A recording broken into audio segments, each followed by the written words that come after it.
Halo, Assalamualaikum semuanya. Perkenalkan, nama saya Arafati Rizky. Saya berasal dari SMK Negeri 6, Bekasi. Dan saya berada di angkatan 10. Kali ini saya akan membahas tentang demonstrasi kontekstual modul 1.1, yaitu pendidikan yang berpihak pada murid. Jadi, bagaimana sih pendidikan yang berpihak pada murid seharusnya?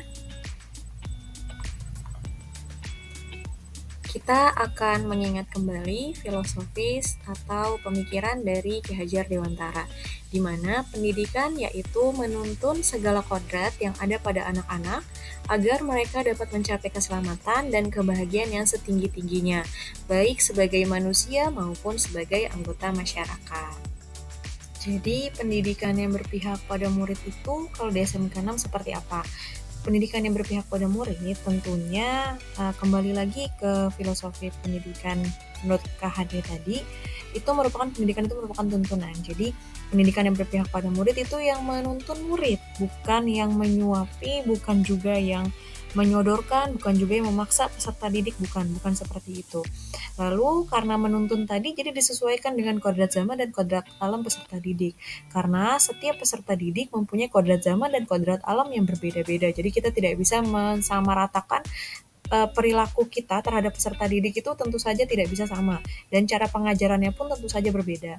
Dan pendidikan itu sesuai dengan zamannya, tidak bisa kita samakan zaman kita sekolah dulu dengan cara kita mendidik seperti saat ini, tentunya dengan memahami setiap karakter dari peserta didik.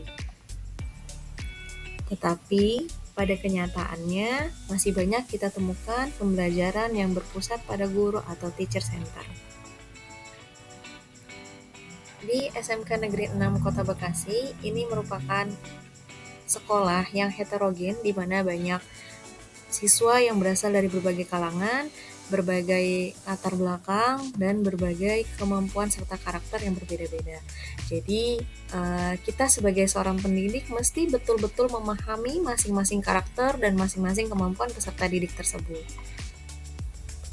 Bagaimana sih pembelajaran yang berpihak pada murid di SMK 6? Pembelajaran yang berpihak pada murid di SMK 6 diantaranya ada penanaman karakter baik, pembelajaran yang sesuai dengan kemampuan peserta didik, kegiatan ekstrakurikuler, dan yang terakhir, insya Allah pendidiknya mengenal karakter masing-masing peserta didiknya.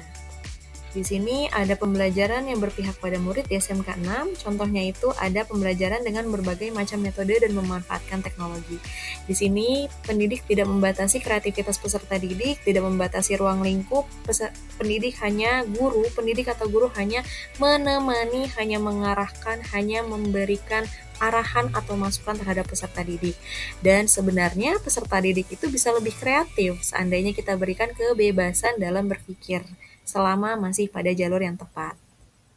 Selanjutnya di SMK 6 juga ada pembiasan baik yang dilakukan rutin setiap pagi, yaitu literasi atau pembacaan Al-Quran bagi yang muslim dan Alkitab bagi yang non-muslim, hanya menyesuaikan. Ini dilakukan secara bersama-sama agar peserta didik yakin bahwa literasi itu tidak hanya dilakukan oleh peserta didik, tapi dari semua kalangan ikut serta di sini. Dan ini merupakan pembiasaan yang baik yang insya Allah dilakukan secara rutin.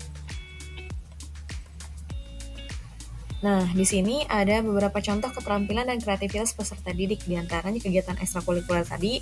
Lalu sekarang di kurikulum Merdeka Belajar, itu ada yang namanya P5, di mana P5 ini betul sekali bisa mengasah kreativitas peserta didik dengan berbagai macam. Jadi di P5 ini kita menumbuhkan karakter-karakter dengan tema tertentu. Di sini kita hanya menentukan temanya saja, tetapi tidak boleh membatasi lingkup peserta didik tersebut, tidak boleh membatasi kreativitas peserta didik. Jadi silakan, terserah peserta didik yang mau menunjukkan dalam bentuk musik, bisa menunjukkan dalam bentuk puisi, bisa menunjukkan dalam bentuk Mungkin itu saja yang bisa saya sampaikan. Mohon maaf untuk pemaparan mungkin ada yang kurang jelas. Terima kasih. Semoga kita bisa menjadi pendidik yang menuntun peserta didik tanpa menuntut peserta didik atau memaksa. Dan semoga kita bisa menerapkan Inga Sosung Tulodo, Igmadyo Mangun Karso, dan Tuturi Andayani. di mana di depan memberikan teladan, di tengah memberikan semangat, dan tentu saja di belakang kita perlu memberikan dorongan atau motivasi. Terima kasih banyak. Wassalamualaikum warahmatullahi wabarakatuh.